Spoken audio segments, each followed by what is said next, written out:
The sound that woke Margaret Weber on that cold morning in February 1946 was the last thing she expected to hear outside her bombed-out home in Cologne. American soldiers speaking in broken German, asking if she needed help repairing her roof. She peered through the cracked window of what remained of her family's house and saw something that made her question everything she thought she knew about her conquerors. 3 young American GIs were unloading lumber, nails, and roofing materials from a military truck, not to build something for themselves, but to repair the home of a German family whose husband had died fighting American forces in Normandy just 2 years earlier. This wasn't some isolated act of individual kindness or a propaganda stunt. Across occupied Germany, American soldiers were voluntarily using their off-duty time and their own money to help rebuild the homes and lives of the very people they had been fighting to defeat. Margaret's initial reaction was pure disbelief, mixed with suspicion. After 12 years of Nazi propaganda about American brutality and 6 months of living under occupation, she had learned to expect harsh treatment from the conquering forces.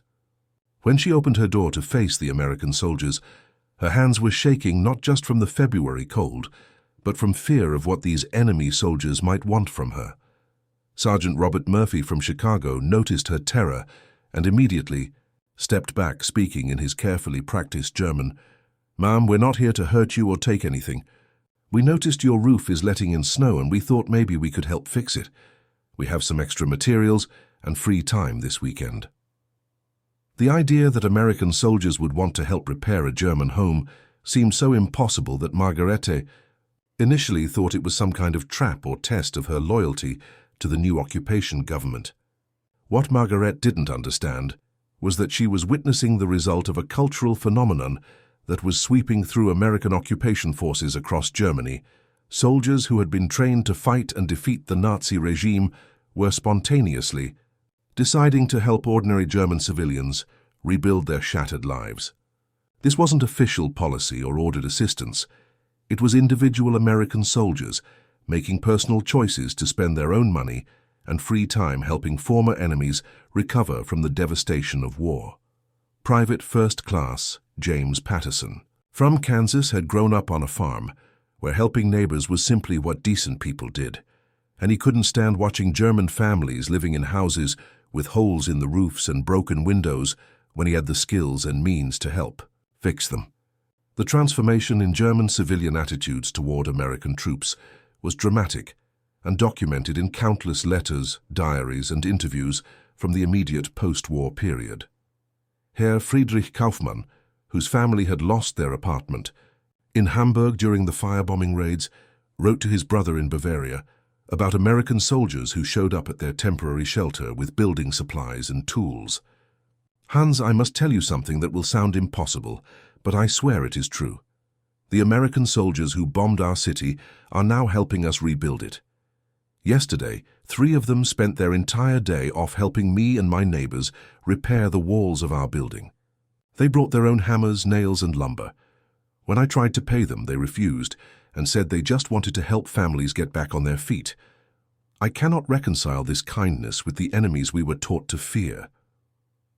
The individual stories of American soldiers helping German families were as varied as they were touching, but they shared common themes of basic human decency, transcending national boundaries and military conflicts. Corporal Michael O'Brien from Boston, whose own grandfather had immigrated from Germany in the 1890s, felt a personal connection to the German families he encountered in the rubble of Munich. He organized a group of fellow soldiers to spend their weekends helping rebuild a small neighborhood that had been particularly hard hit by bombing raids. They didn't just provide labor, they used their military connections to obtain building materials, food supplies, and medical assistance for families who had lost everything. O'Brien later wrote to his parents, "These people aren't our enemies anymore. They're just folks trying to rebuild their lives after a terrible war. How can we call ourselves Christians if we don't help people in need, especially when we have the means to make a real difference?" German children played a crucial role in breaking down barriers between American soldiers and German civilians, their innocent curiosity and resilience touching the hearts of young men who were far from their own families. 10-year-old Klaus Weber, Margaret's son, initially hid behind his mother when the American soldiers arrived to fix their roof, but by the end of the day, he was handing them tools and learning English words like hammer and nail. Sergeant Murphy, who had 3 younger brothers back in Chicago, found himself teaching Klaus how to properly hold a hammer and explaining basic carpentry techniques in a mixture of English and broken German. The sight of enemy soldiers patiently teaching German children practical skills created powerful emotional connections that transcended the political divisions of the recent war. The scope of American assistance to German civilians extended far beyond individual acts of kindness to include organized efforts that involved entire military units and substantial resources. The 82nd Airborne Division, stationed near Cologne, adopted several severely damaged neighborhoods and organized systematic rebuilding efforts that involved hundreds of soldiers working in their spare time. They established regular schedules, where off-duty soldiers would report to damaged areas with tools and materials, working alongside German civilians to repair homes, clear rubble, and restore basic infrastructure. Major William Thompson, who coordinated these efforts, explained his unit's motivation in a letter to his wife. "We didn't come here to keep people down forever. We came to defeat Nazism and help build something better. These families had nothing to do with the war crimes, and they deserve a chance to rebuild decent lives for their children." The economic impact of American soldiers' voluntary assistance was substantial and helped lay the groundwork for the more formal Marshall Plan aid that would come later. Soldiers were spending their own pay to purchase building materials, food, and clothing for German families, often sending significant portions of their monthly wages to help people they had never met before arriving in Germany. Private Tommy Rodriguez from Texas sent half his military pay each month to help a German widow and her 4 children rebuild their bombed-out bakery in Stuttgart. He worked with local contractors to obtain proper ovens and equipment, and even helped the family navigate the complex bureaucracy of obtaining business permits from the occupation government. Rodriguez's assistance enabled the family to reopen their bakery, which provided employment for several other German families and helped restore normal commercial activity to their neighborhood. The psychological impact on German civilians was profound and long-lasting, fundamentally changing how they viewed Americans and democracy in ways that official propaganda never could have achieved.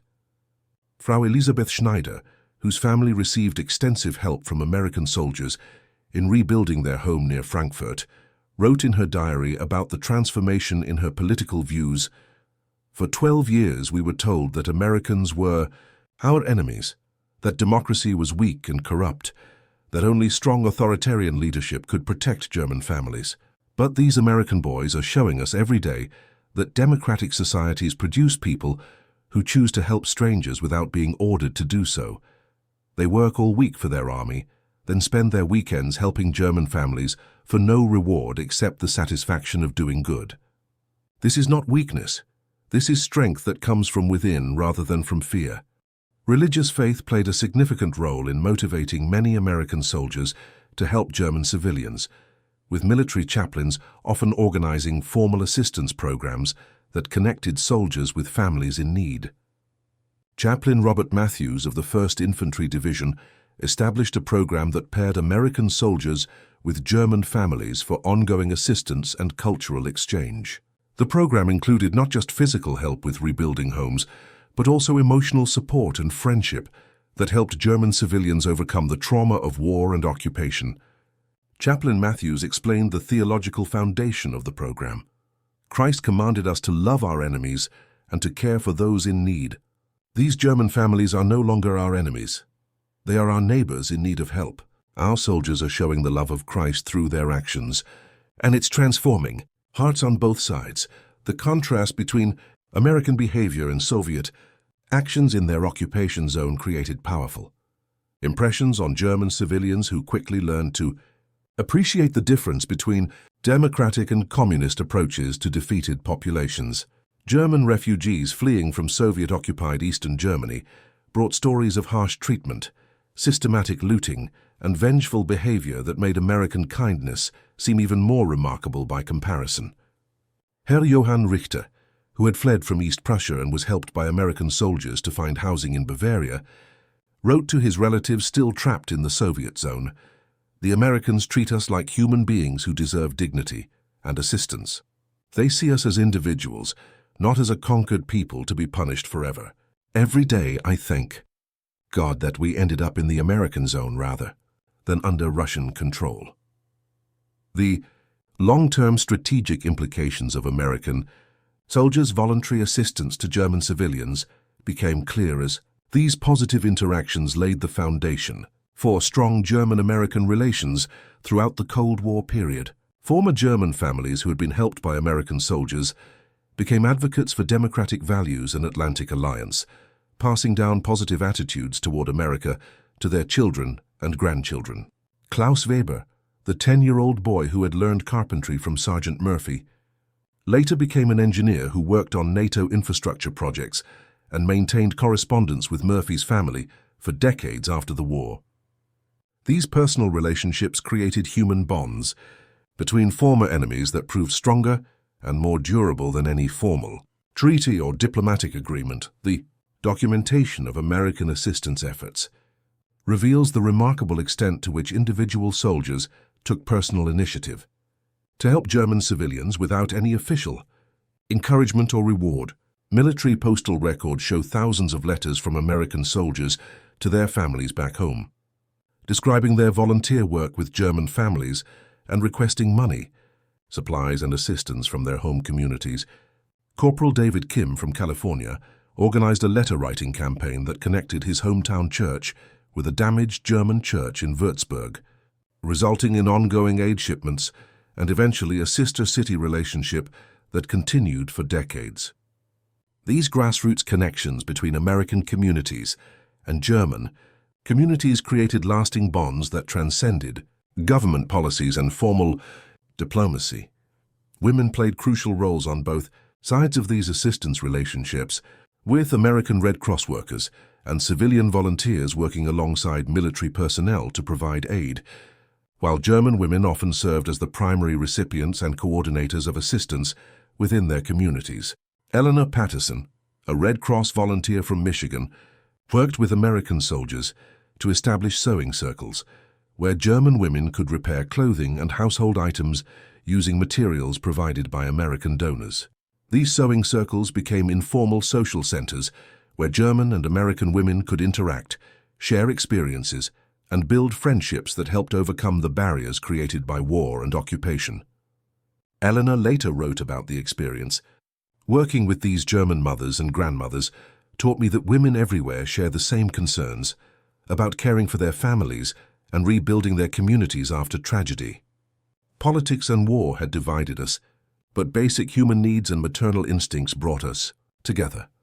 The medical assistance provided by American military, medics and doctors to German civilian populations represented another crucial aspect of the rebuilding efforts that went far beyond official requirements. Army medic Thomas Jefferson from Louisiana used his medical training and access to military supplies to treat German civilians who lacked access to proper health care in the chaotic post-war environment. He established informal clinics in damaged neighborhoods where he treated everything from malnutrition in children to infected wounds in adults who had been injured during bombing raids. Jefferson's medical assistance saved lives and prevented disease outbreaks that could have caused massive suffering among German civilian populations. His work exemplified the American military's commitment to humanitarian principles, even toward former enemies. The educational assistance provided by American soldiers helped German children continue their schooling and prepared young Germans for participation in democratic society. Staff Sergeant William Chen, a Chinese-American soldier from San Francisco who spoke fluent German from his university studies, organized informal English classes for German children and adults who wanted to learn the language of their occupiers. His classes became so popular that he recruited other educated soldiers to help expand the program, eventually teaching hundreds of German civilians basic English skills that proved valuable for economic opportunities and cultural exchange. Chen's educational efforts helped break down language barriers and created positive associations with American culture among young Germans who would grow up to become leaders in the new democratic Germany. The reconstruction efforts led by American soldiers often involved entire communities working together to rebuild not just individual homes but neighborhood infrastructure, including schools, churches, and community centers. The 45th Infantry Division organized a massive community rebuilding project in a suburb of Nuremberg that had been heavily damaged during the final battles of the war. Over 6 months, hundreds of American soldiers worked alongside German civilians to clear rubble, repair buildings, restore utilities, and create functioning community spaces. The project became a model for cooperation between occupiers and occupied populations, demonstrating how former enemies could work together to create something better than what had existed before the war. The cultural exchange that occurred during these rebuilding efforts created lasting impressions on both sides and helped establish foundations for the strong cultural ties between America and Germany that continue today. American soldiers introduced German families to jazz music, baseball, and American food, while German civilians shared their cultural traditions, classical music, and philosophical discussions that broadened American perspectives on European culture. Technical Sergeant Robert Wilson from Detroit, who was helping rebuild a music school in Dresden, learned to play classical German compositions on piano while teaching German students American popular songs. These cultural exchanges created mutual respect and understanding that transcended political boundaries and military relationships. The success of voluntary American assistance to German civilians created positive momentum that influenced official policy decisions about post-war reconstruction and democratization efforts. Military commanders who witnessed the positive results of soldier-led assistance programs became advocates for more comprehensive aid programs that eventually evolved into the Marshall Plan. General Lucius Clay, military governor of the American occupation zone, noted in his reports to Washington that voluntary assistance by American personnel was creating positive attitudes toward democratic values that were crucial for successful denazification and reconstruction efforts. The grassroots success of individual kindness provided evidence that generous assistance policies would be effective and welcomed by German populations. The long-term impact of American soldiers helping rebuild German homes extended far beyond the immediate post-war period to influence German attitudes toward America throughout the Cold War and beyond. Many German families preserved photographs, letters, and mementos from American soldiers who had helped them, passing down stories of American kindness to children and grandchildren who grew up with positive attitudes toward America and democratic values. These personal relationships created human foundations for the strong German-American alliance that became crucial for Western security during the Cold War confrontation with the Soviet Union. The contrast between expectations and reality created cognitive dissonance among German civilians that fundamentally changed their worldview and political perspectives. People who had been taught to expect brutality from conquering American forces instead encountered kindness, generosity, and respect that challenged everything they thought they knew about democratic societies and American character. This psychological transformation was more effective than any denazification program in changing German attitudes toward authoritarianism and democracy.